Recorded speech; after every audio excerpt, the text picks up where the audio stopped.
And I'm the Associate Curator here at the Flint Institute of Arts Museum and Art School, and I'd like to thank you all for being here today for our Conversation with the Collector program. Thank you so much. So today we have Eileen Ellis, who's a paperweight collector, and then we have our very own Kathryn Sharbaugh. This program is part of our J&MT Fund Contemporary Craft Lecture Series, which provides a forum for artists, curators, and collectors from around the world to explore the multicultural aspects of materials, history, techniques, and other areas of importance to craft. Thank you to the J&MT Fund for continuing to bring these wonderful lectures and programs here to the FIA.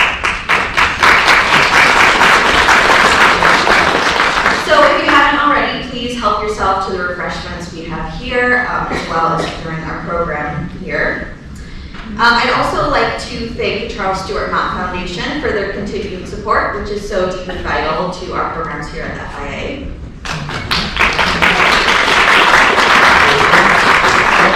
A thank you to the citizens of Genesee County for demonstrating their support of the FIA by means of the Genesee County Arts, Education, and Cultural Enrichment Millage, which provides free entry to the FIA for Genesee County citizens 7 days a week. And a final thank you to Huntington Bank for sponsoring Huntington Free Saturdays, which allows everyone beyond Genesee County's borders to have free entry to the FIA every Saturday. If you would take a moment and silence your devices, I'll introduce our guests. So first we have Eileen Ellis. She received her first paperweight as a gift in 1991, which sparked what would become a decades-long passion for collecting. Drawing on her background in music, mathematics, and a lifelong love of the arts, she brings both rigor and sensitivity to her pursuit of collecting. Over the years, she has built a collection that spans centuries and styles, from the 19th century French classics to the work of today's leading contemporary paperweight makers. Throughout, her collecting is guided by curiosity, discipline, and an overall joy for the medium. So Eileen has been very kind and has donated a portion of her collection to the FIA for the Symphony of Glass exhibition. And she continues to work with the FIA to educate the public on this beautiful craft. And then speaking with her today, we have our FIA's very own Director of Donor Relations and Special Initiatives, guest curator, and paperweight enthusiast, Kathryn Sharbaugh. Kathryn, who's also a ceramicist, began her career at the FIA in the 1970s as a faculty member at art school. And in 2005, she coordinated several major capital endowment campaigns for the museum, and from 2009 to 2021, she served here as the Director of Development. She has guest curated several paperweight exhibitions and has written 2 publications on the topic, most recently a Symphony of Glass, which if you already don't own a copy, you can purchase one in the museum shop, and Eileen and Kathryn would be happy to sign your copy if you would like that. So everyone, please give a warm Flint welcome to Eileen Ellis and Kathryn Sharbaugh.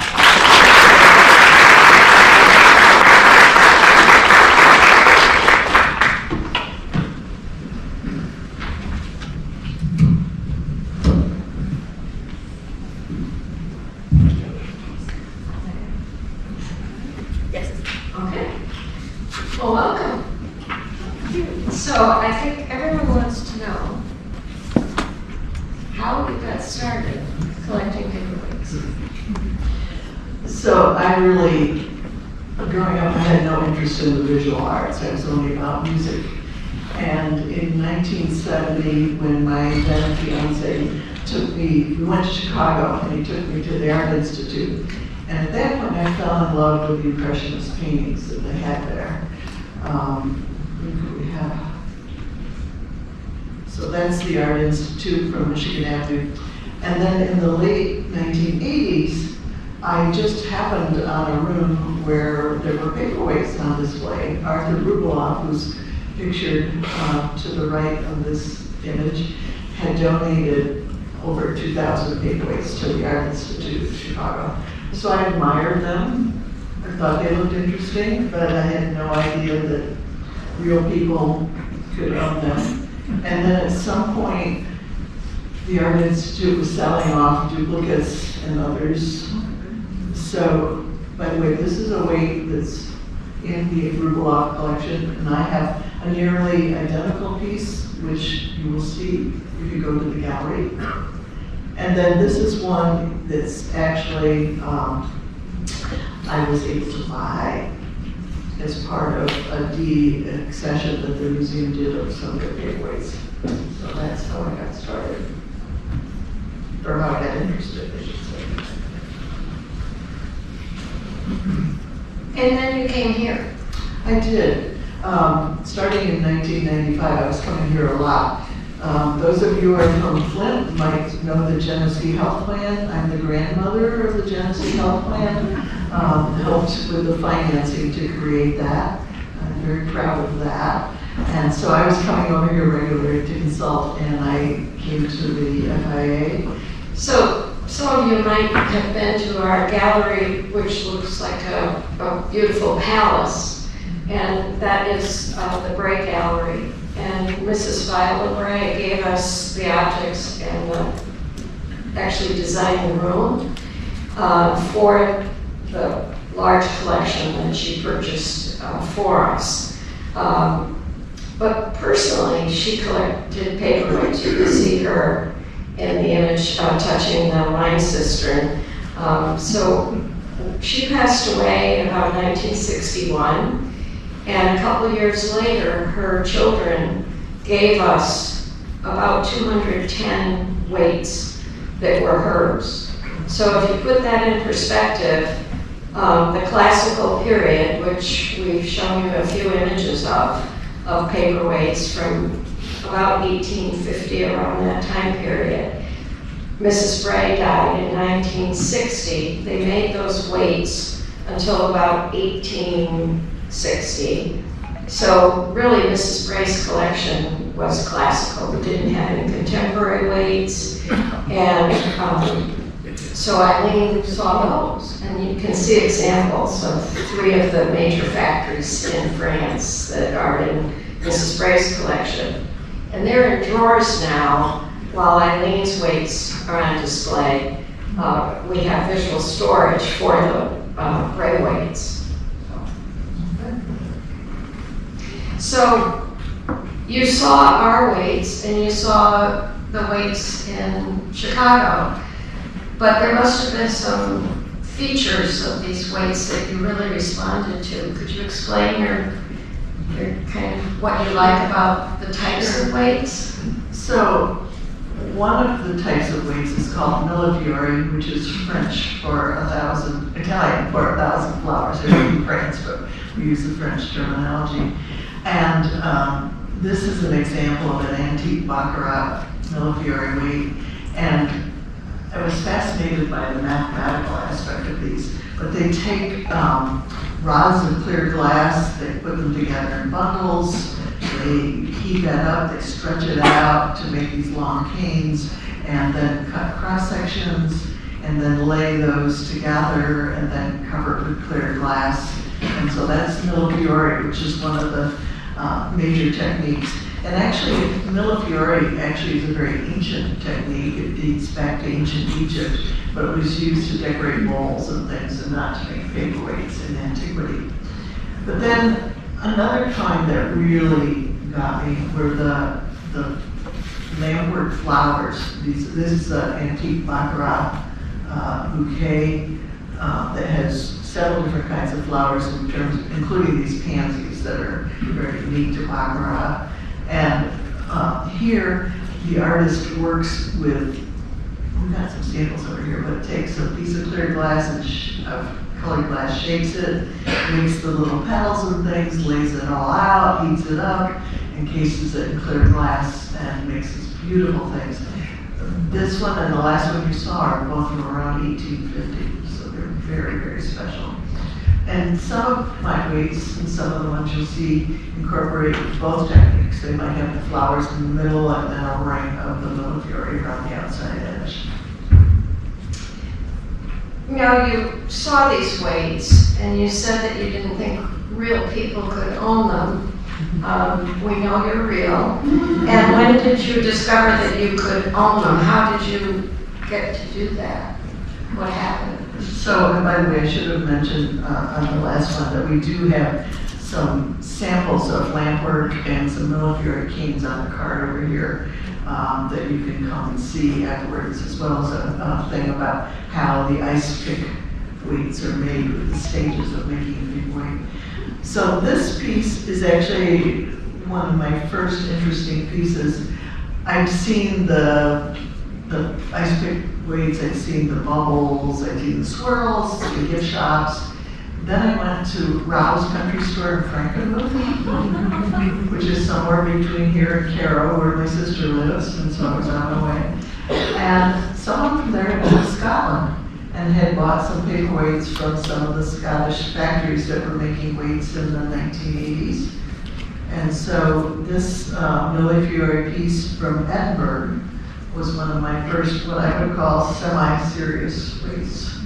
Do you remember what you paid for that? Ooh, it's in my inventory, but it's right, maybe $125, maybe 100 and something in that range. Yeah. It's not in the script. Okay, yeah, I was gonna say, and I didn't bring my Excel file with me, so. So there's a lot of details in weights, and there are a lot of kind of specific terms for techniques and styles and all the different configurations. When did you and how did you learn this? What did you do? Good question. So in 1991, I saw an ad in the New Yorker magazine in the classifieds. Remember when we had classified ads for LH Sullivan galleries in Santa Cruz, California? And my husband had a business trip to San Francisco, so I went along. I rented a car. I drove to Santa Cruz. I met Larry Selman. I bought this particular paperweight at that time, which is made by Rick Ayotte from New Hampshire, and started to learn that Larry had these semi-annual auctions, started learning a lot from him. So he as a dealer was really important to me.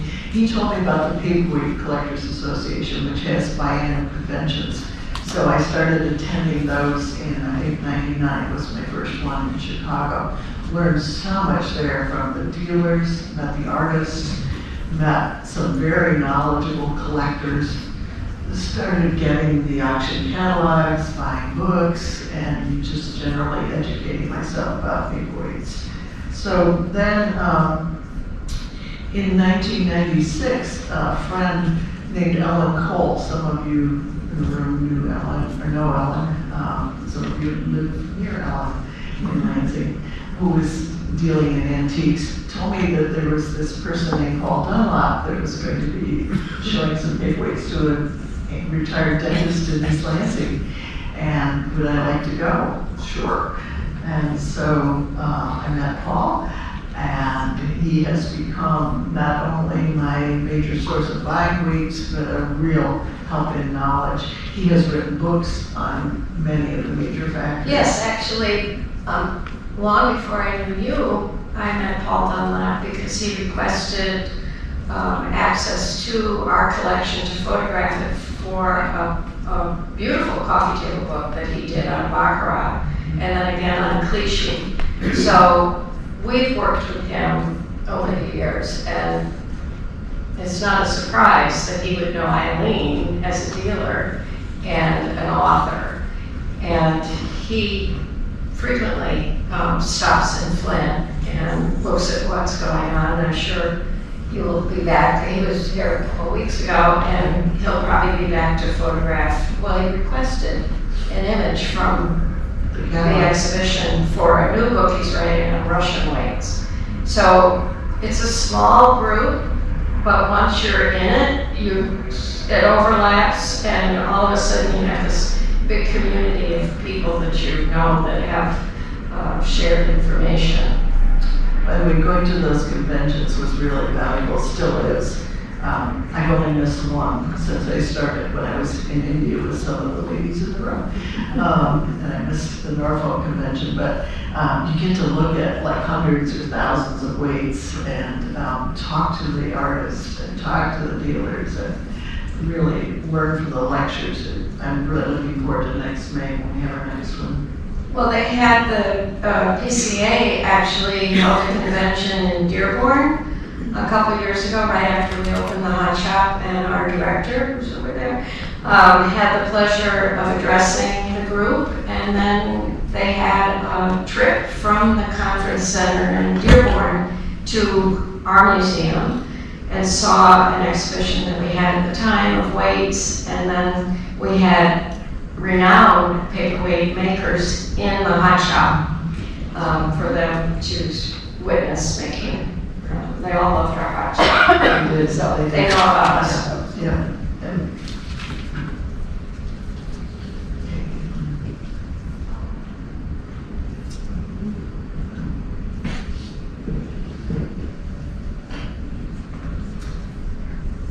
Well, I think it would be a good time to kind of take you back to 1845 and talk a little bit about what the climate was like as far as industrial growth and economic change that was happening not only in Europe but the United States. And a lot of it had to do with industrial revolutions. And the images that you see right now are of factories, glass factories, one in Boston, Germany, and one, the famous one, Baccarat, in France. These are huge factories, and you can just imagine plastic did not exist. And we had dinnerware, we had mirrors, we had windows, we had all sorts of utensils and objects that were made out of glass. And these artisans became adept at doing very fine, small things. And it was all over, and some of the factories from the United States would solicit workers to come from Europe to work in Boston and New Jersey, and they brought their craft, this fine way of making weights, to America. Another thing that was going on is people were really moving around. There were trains, cruise lines, big beautiful hotels and cities. People were more affluent, they wanted souvenirs, they wanted beautiful objects to bring back to their homes regardless of where they lived from other countries. So there was tremendous commerce going on. And also the climate, thinking about art, there were sort of these philosophers and observers of what was happening with industrial growth, how it was really kind of corrupting or ignoring the fine artistry of the individual. And so there were a real interest in crafts and beautiful furniture and carvings. And one of the spokesperson for this whole movement is John Ruskin. And he knew William Morris very well. And when you look at the exhibition, we have a niche that has some of William Morris's wallpaper. And you can actually buy it today at Home Depot. But at the time, it was very floral and exuberant, and we also have to think of the fact that there wasn't electricity. And so candlelight, the way that they played colors would kind of glow, and just think of how beautiful it would be to have a glass orb filled with flowers in the context of a room at that time. They also had it was Victorian period, and we wouldn't be able to express ourselves freely. Like, I couldn't look at Eileen and say, "Oh, Eileen, I just think you're great and I want you to be my friend." That wouldn't be acceptable. But what I could do with Eileen is I could give her a pansy. And that means, I'm not going to forget you, I'm thinking of you. And hopefully, if I was married, my husband would bring me some red roses. Well, we all know what that means. So that's where the origin of the language of flowers really started, was during the Victorian period. And many of these weights pair different flowers to give a more complex message. And so there are books about the language of flowers, and you could pick one up and you could look at some of these weights and you could figure out the dialogue that the person that purchased it to give to someone would be saying. But also, there was some great change in the way people could write. Up until this period, paper was very, very expensive. Actually, it started as skin. That was really expensive. And then modern paper at that time was made out of rag. And again, that's fibers, and the process was expensive. But what they did learn is they developed paper from wood pulp, which was very inexpensive. So everyone could afford paper. And also the quill pen was becoming obsolete because they invented nib pens. And you could write continuously with a nib pen without having to constantly dip. And it held the ink in a better way so it wouldn't kind of make this big blot. And that prompted desk accessories. You needed a blotter, you needed a letter opener, you needed a pretty inkwell, you needed something to organize your objects on your desk, and you needed a pretty paperweight to kind of hold that down. If you're going to open a window, they were going to blow away, you needed a weight to secure them. And lastly, because of the tremendous growth and the railroads, inexpensive paper, an easy pen to use, the postal system became national in many, many countries. So I could easily send a letter if I lived in France to my aunt in Scotland, and it wouldn't be very expensive, and I had all the instruments that I need to write. Now, Eileen, I think you should fill everyone in on World's Fairs. So World's Fairs were a really big thing back in the period that we're talking about. And Paperweights, as near as we can tell, really got started in Venice, not in France. And there was a 1845 industrial exhibition in Vienna, and that included paperweights made in Italy. And it would seem that the French artisans were there and saw, and maybe had been dabbling with this a little bit already, because some really high quality French paperweights show up already in 1845. So these are some examples from, again, our Baccarat, Clichy, and Saint Louis of things that were made in the late 1840s. I have a friend, a paperweight collector friend named Art Elder from Texas who studied this a lot. And he and others speculate that about 200,000 paperweights were made in this classical period from 1845 till maybe the end of the century, but mostly until 1860, which you mentioned. Of those, again, many were displayed at those World Fairs, and this is one from England. It wasn't just in France. So there was a World's Fair in Vienna, there was one in London, which had a really spectacular glass exhibit, and then one in France after that.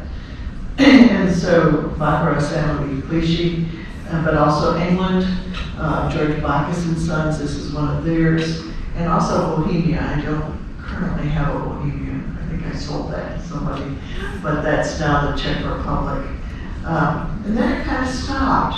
I think that they weren't selling, and these glass factories had a good business making stemware and the other kinds of pieces that we've talked about, and so they stopped making those. They were making, however, these huge chandeliers and things like that that were selling better. The typewriter also was invented around That's the true. time, which kind of Changed things. the desk look like. And so then late in the 19th century, so 1890s primarily, we see paperweights from another French factory. Well, first of all, Russia. This is my favorite in terms of beauty of my Russian pieces. There's some others that are more important. We'll show you one in a minute, but I love the colors of this. This is one my daughter's picked that she wants. But then also we have no, we'll talk about pandemic, won't we? And then as Kathryn mentioned, people brought their knowledge to the United States. So we have Mount Washington, we have Boston and Sandwich, we have New England Glass Company making paperweights in the United States in the late 1800s. So I have in my collection, I think, at least one piece from the major manufacturers of the classical period. This is another lovely Clichy, my favorite factory. I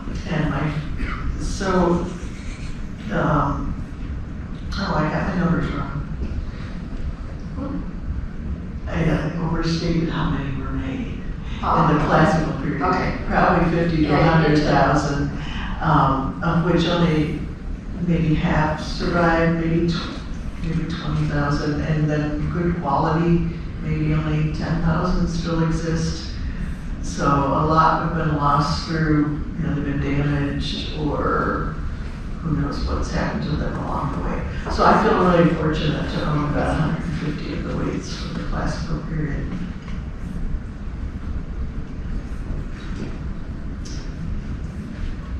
So we're going to talk about So what you did just talk about was the classic period. It's really strange because this really came to a screeching halt. And paperweights weren't part of the inventory of these factories for years, until about 1950. So there's a very distinct change between those two eras. And a lot has to do with the individual expressing themselves rather than the umbrella of the factory. But there was a transitional period where these artists were in the factory, but yet they were doing innovative things, and new companies were formed with names, but the individual artists were known because it was contemporary. So it's like today when we go to Target and we see a teapot made by Michael Graves. We know Michael Graves, even though it's manufactured by somebody else, but the artist's name is on the piece. So that didn't happen until that transitional period. But it's also a time where there were a lot of changes in the industry. So why don't you just kind of reflect on that kind of unusual period where the emerging So this is, by the way, a classical piece. This Clichy bouquet I'm just excited every time I see it because it just, so many flowers. And well, so if we beautiful. looked at the meaning of that bouquet, it would be a book. Because it has so many different flowers, so many meanings. So, things, as Kathryn said, stopped in terms of those factories, and even people maybe kind of on the side at the end of the day making a piece. And what we moved to is a rebirth in Scotland, actually, which is interesting because Scotland wasn't part of the classical period, but of paperweight making in terms of factories. And so a glassmaker named Paul Isart, and we have just one Isart here? For one reason. I've got another one at home I have to show you. He's born in Spain and ended up in Scotland, and in the 50s started making pieces. And kind of that ended up with, well, he was part of the rebirth. And then Charles Cajun in 1939 in Massachusetts started making weights. This is a huge, huge man with huge hands. And this is not a big piece. He made these tiny, tiny little delicate things. I'm always stunned by what he made.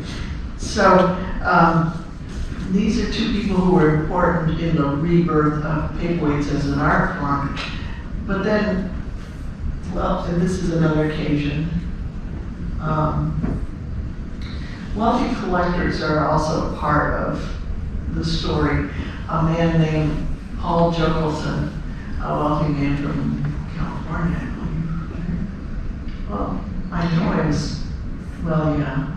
In 1925, 100 years ago, in an antique shop in Paris, he found a very interesting, not gorgeous, but an interesting paperweight that kind of sparked his curiosity, and he started talking, people started collecting. In 1953, he started the Paperweight Collectors Association, and then he went to Baccarat and Saint Louis and talked them into starting to make weights again. So this is a modern Saint Louis, which is styled similarly to some other antique weights, and was made, this particular one is probably from the 1990s, I think. I don't recall. I know that Paul Dunlop designed it, and Saint Louis made it. So Baccarat and Saint Louis started making weights again in the 1950s as factories. But studio glass became the way things are today. Those factories no longer are making paperweights, and so we have individual artists making paperweights in studios. One of the things that happened that enabled these artists to work independently of a big studio is that a small furnace was invented. So fuel was different. You didn't have to have these big coke and coal furnaces. Electricity now existed, so they could, and gas, natural gas, so they could make objects, small objects, without having the support of a big factory. And the same thing happened in clay, by the way. Throw a clay plug in there. Yeah. So in probably, let's see, late 1960s, 1962 we say, Paul Stangard and Rick Agot were both glass workers in New Jersey, making scientific glass, and they got interested in doing artistic things in their spare time.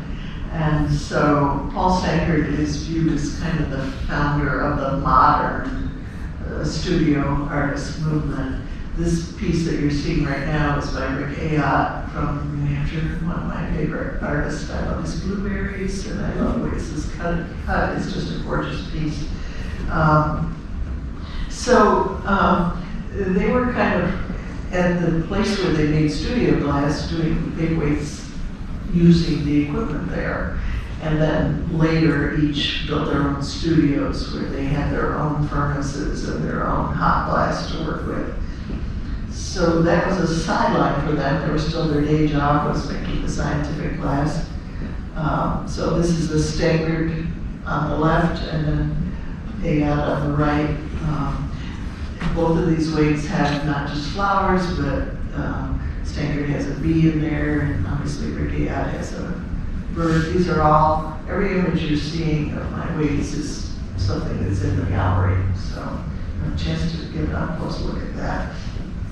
But then some people started making the Millefiori in studios, which is just amazing to me because, so Jim Brown, David McNaught, are both still making Millefiori paperweights. On the right, Parallel Glass, Gary Scrutton out in the Pacific Northwest made weights and has stopped.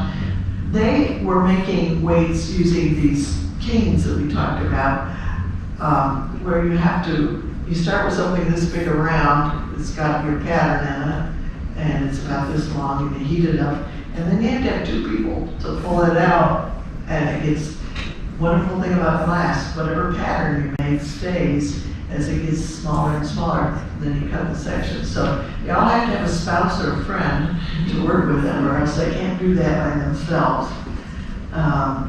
So that's part of It's the incredible challenge. how many works in the exhibition. They're brothers, husbands, wives, Fathers, sons, daughters, lots of daughters.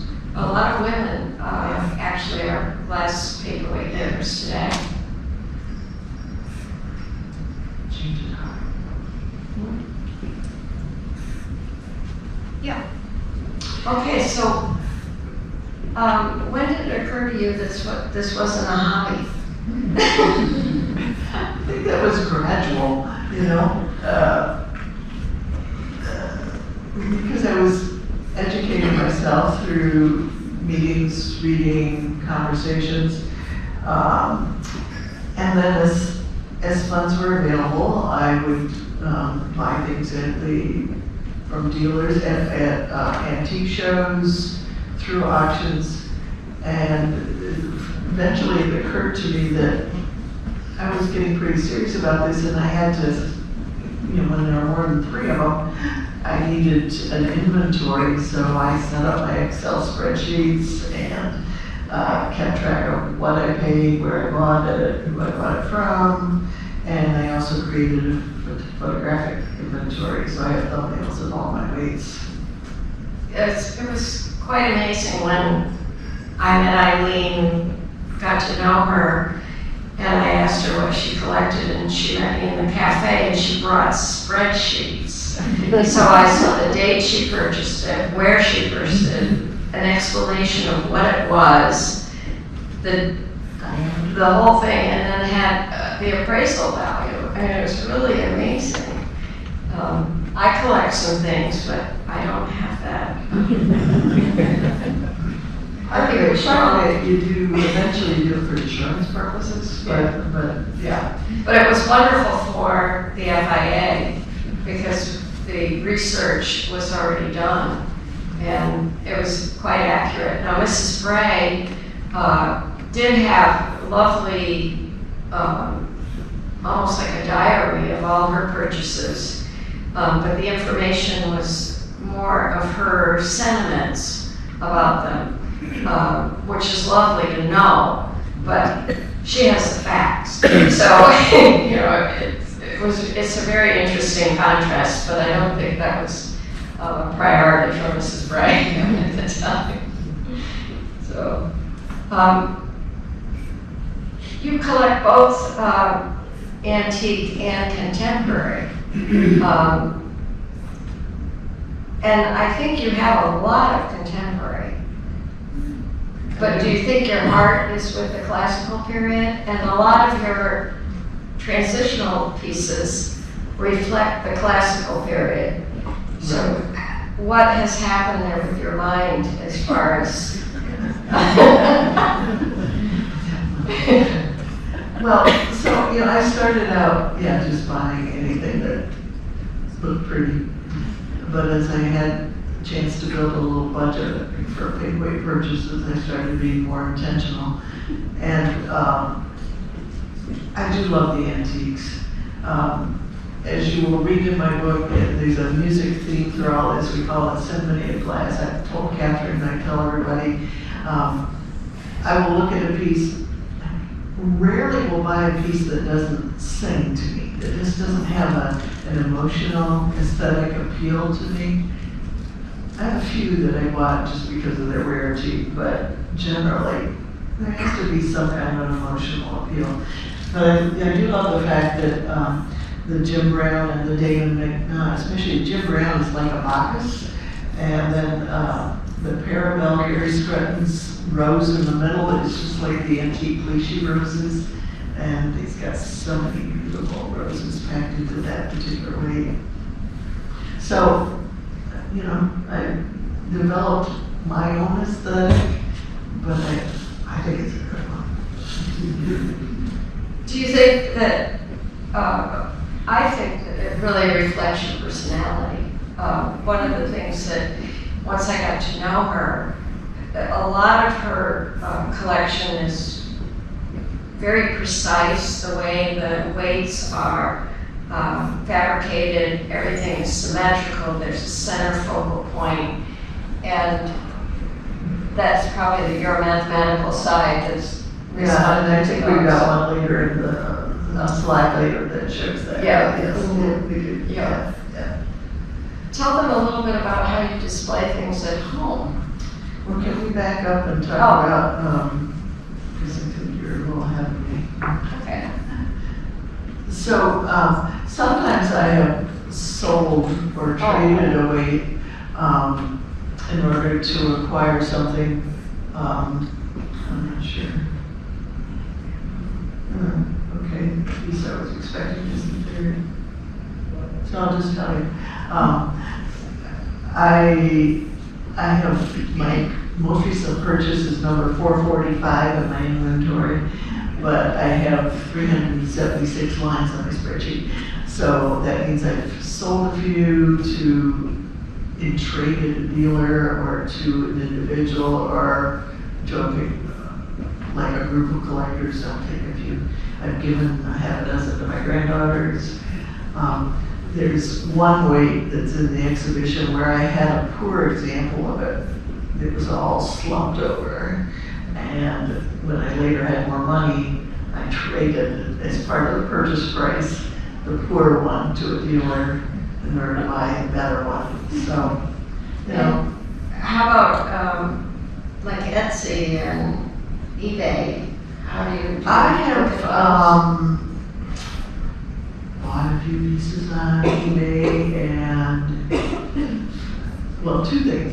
It was a long time ago, and I found that a few times I was buying from somebody I actually knew, like Susie Kaplan Jacobson and our Aficionado dealers were trying out eBay. And I kind of got caught up in the bidding and maybe paid more than I should have. So I kind of, I don't know, for me, I had to steer clear of eBay. But I do on auctions. So I'm not sure where we are with the slides. I'm thinking that we're going to talk about how you display them at home. Okay. So at home, I have 3 curio cabinets in a hutch. And my Christmas present many years ago from my husband was new glass shelves, because the glass shelves that come with those cabinets are 3/16 of an inch thick. Glass is heavy. These weights are very heavy. So we doubled the thickness, 3/8 of an inch, had custom made shelves for that cabinet. I have lighting. I use LED strip lighting in my hutch, and I have overhead lighting in the curio cabinets, glass shelves so that the light gets all the way to the bottom. My paperweights don't want to go home, they tell me. They love it here, where they have lots of space and lots of light. I don't have mine jammed together like I've seen some people, but they're so, that's one thing I love about the FIA. They know how to display them, and they're just beautifully done.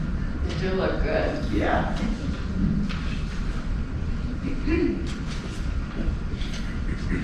Well, why did you pick the FIA? That was easy.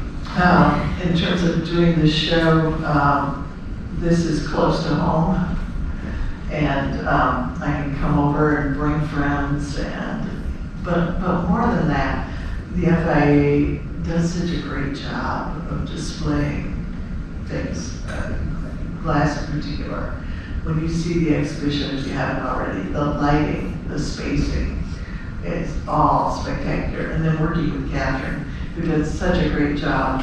It was fun sitting at my dining room table and picking out what was going to go in here, and then arranging how they would be displayed in the cases. Oh, it was such a pleasure. Tracy and I went the first time, our executive director, and Rachel was very pregnant, and we were moving weights around Eileen's house, laying out the exhibition. So a lot of us have benefited from actually seeing them in your house and your space and how you lived with them, and then seeing them here. It's been really a very fun thing for us. But in terms of the future of my weights, at some point, I realized I had something that wasn't what my daughter wanted to inherit necessarily. She's picked out about 40 that she wants. And so starting to think, you know, I've got a museum quality collection. And I've watched what's happened over the years with paperweights in museums. The Art Institute that used to have maybe at least 500 on display In Chicago. they have a small case now. So it's like okay, the Bergstrom Museum of Glass in Neenah, Wisconsin, they've got a great collection already, they're committed to glass. The Corning Museum of Glass, you know Corning from their history of glass, they've got a great collection and great display. Flint is someplace where the collection is good, but could be better, and they've got a commitment to glass. I mean, it's always going to be some of the glass on display here. And so I started talking to people here and decided this was the place where I wanted the majority of my collection to end up eventually, because I've got museum quality pieces. So we're looking at Kathy Richardson. This weight is also engraved, and it's, when you look at the exhibition, you'll see several different surface treatments just beside the clear glass. Some are acid etched, some are engraved, some are incised. Many have facets. We didn't talk about those details, so I just wanted to point those out. Yeah. So yeah, and there's the cliche again. Mm-hmm. Now, you say that you have a museum quality collection, and I did want everyone to know that the Russian weights that are on display, it's the first time we've ever had Russian glass on display, so we're very excited about having this. They're very rare. They're very rare, and because of the revolution, the Bolshevik Revolution, the factories that made these now are part of the state, and they even lost their identity, so we don't even know the names of the factories that made them. We can speculate, but it's not easy to discover what's going on at all. But you say you have a museum quality collection. What do you think is your rarest, most interesting weight? The lilacs that we just looked at, this one was made for me. That's one of the fun things about getting to know the artist is you can commission a piece. And back to what we're talking about personality, this is an example of something that mathematical aspects of this. Combined with the beauty of the pansies and roses, I think this is a perfect who I am. And then Rick being such a great maker of roses. And probably the floral part is more the musical side of you, the lyrical, And expressive the side. is the mathematical. Right. This kind of has both in it. It does, yeah. And by rare, this one, it's very difficult to see even on that big screen. It actually has the word cliche in it. So when we're talking about a museum quality collection, this is an extremely rare piece to have the whole name spelled out in a little circle. Yeah. Hopefully you can see it. Oh, I don't guess it, yeah. It's at 3 o'clock. Okay, so you asked about rarity, and I have 3 pieces that I would say are extremely rare. This bird and rose, it's not hugely great quality, but it's unique, from the Pantan factory in the late 1800s that made very few pieces. This bird has a cousin. It's a pink bird that's a bird in a nest. That's the weight that Paul Jefferson saw in 1925. So that one.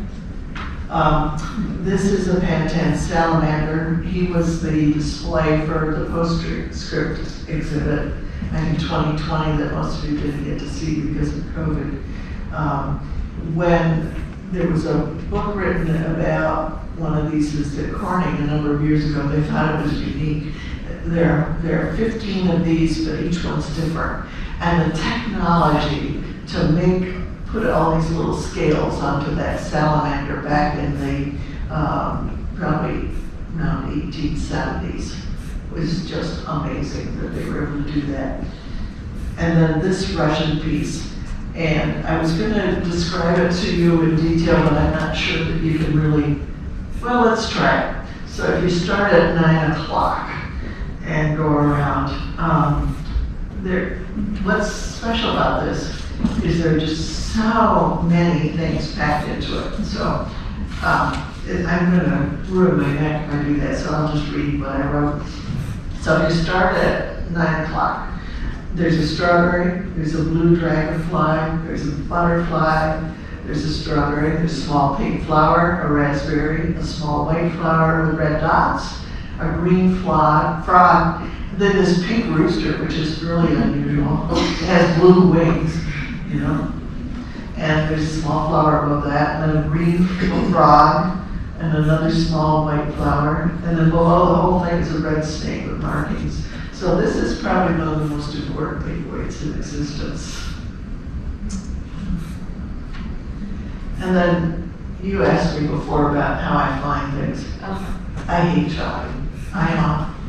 Some of my friends love shopping. I'm looking at one right now. I am a hunter, not a gatherer. I can tell her about shopping.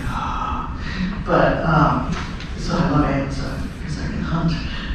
But one of my friends, Ellen Cole, no, it was from Woodskate Antiques, Gary Jerome, found me this piece, which is a one of a kind where Persher made this weight, which had a clear, the mushroom, then clear glass, then white glass, then purple glass, then they cut it, more clear glass, more white glass, more purple glass, one of a kind. You know, that's a fun find. I used to also go down, before the days of color catalogs online, I would go to Dumo Shells downtown Detroit, or near Renton, and go to live auctions. And being there in person, sometimes somebody on the phone didn't know what I knew. And then also I was able to see the weights and see that there were a few that were really good quality. They just needed a little bit of glass taken off the surface, get surface scratches off. And I've got weights that are appraised for 3 or 4 times what I paid for them that I bought there. So that was fun. I don't really have any regrets in terms of things that I remember. I sometimes, well, this is one I bought at Dumo Shells. This is the weight that I told you about earlier, where I had one where the flowers were all lean. They all somehow melted a little bit when it was encased, but it was all I could afford early on. And so when I saw this one, Paul Dunlop had it, it's like, okay, I'd love to buy that, but can I sell you this other one as part of the purchase price? And he took it. So I was pretty happy with that. Well, I know in our audience today we have a few people that I recognize as being starting a collection. So maybe you could give just one tidbit from decades of collecting to these people about what they need to do to be successful. Well, education is clearly important. In terms of tools of the trade, we have a sample of a jeweler's loupe on the card over here, a good jeweler's loupe, or at least a good magnifying glass, so you can really take a good look at what you're buying. In terms of care of the paperweights, they need gentle cleaning. You don't want to scratch it. A really high quality glass cleaner, and not just rags, but. And don't put them in direct sunlight because they will start a fire if you have them in their lens. Yeah, So they're not going to melt. They don't have to worry about that, but yeah. So Eileen is going to, of course I haven't discussed this with our executive director or our curatorial department, but Eileen told me that if we wanted to display it, when she gets it, we can just slide over one of the weights in the cabinet and put it in. So this is so special. And probably in a month or two. It's supposed to arrive, at my house on the 16th of October. So, Does anyone have any quick questions for Eileen? Eileen, how do you, as you're purchasing those or at antique sales or something, how do you authenticate it on the spot? I mean, is it just? That's a good question. How do you authenticate the weight? Sometimes it's easy and sometimes it's not. Again, the more you educate yourself, you recognize some of them are actually signed. Well, modern ones are not a problem because they're all signed and dated. In terms of the antiques, you learn what the characteristics are. There's still been debate. We were looking at the 1990 catalog where the Pantin bird was sold, and at that time it was still an unknown French factory. And so the research continues, and we've learned about Pantin. And in the same catalog, there was a plaque identified as Mount Washington, which we know now is Russian. So I guess buying from trusted people, if you're going to buy antiques, is the bottom line, but really knowing the characteristics of the works of the different factories. We did print on the table right next to Rachel. We do have a handout if anyone's interested in reputable dealers. I did make a list of reputable dealers, and also I have in the same packet, it has all the artists and the factories that are in this collection. So it's so wonderful. You can look them all up online, see their websites. Also, when you do, if you're interested in looking at weights, many cities have nice galleries. Like Chicago has one of the best right across from the Art Institute. And you can look at their website and you can look at comparables. So if you do like Baccarat florals, you can look and see what their value is. And then also you might notice that there's this, when Eileen was talking about the flower-looking droopy, that weight would be less expensive than if the flower were perfectly upright. So lots of time the motif is off-center, or there might be a big air bubble. So you do really have to pay attention to all those details. And once you commit to buying a piece, you want to make sure that you're buying the very best with your price point that you can. I belong to several paperweight-based Facebook groups, and it's always interesting to see people will post a picture and say, "What is this?" You know, and sometimes we've got novices who've joined the group who don't yet know about serious paperweights who are saying, "Does anybody know who made this?" And it's like, well, anybody in the local hot shop, could have made that. But I have friends, Alan Thornton, who lives in England, who is really good at identifying whether something is Bacchus or not Bacchus. Yeah. One thing I did want to mention, when I met Eileen, I was unaware that we had a paperweight that was faceted. And it was faceted years after it was fabricated. Eileen had the same weight that wasn't faceted. So I didn't know that our weight had been changed, the shape of our weight had been changed years after Mrs. Bray she probably bought it faceted, but it should not have been faceted. So the unfaceted weight is much more valuable than the one that was changed. So it helps to really understand the history. If you're buying antique weights, you really want to know originally what they fabricated. And if you see one that looks slightly different, it was probably altered. Sometimes they're faceted because they have damage, a big scratch or chip, and they really love the weight, and it could be, preserved by faceting, but it does devalue it.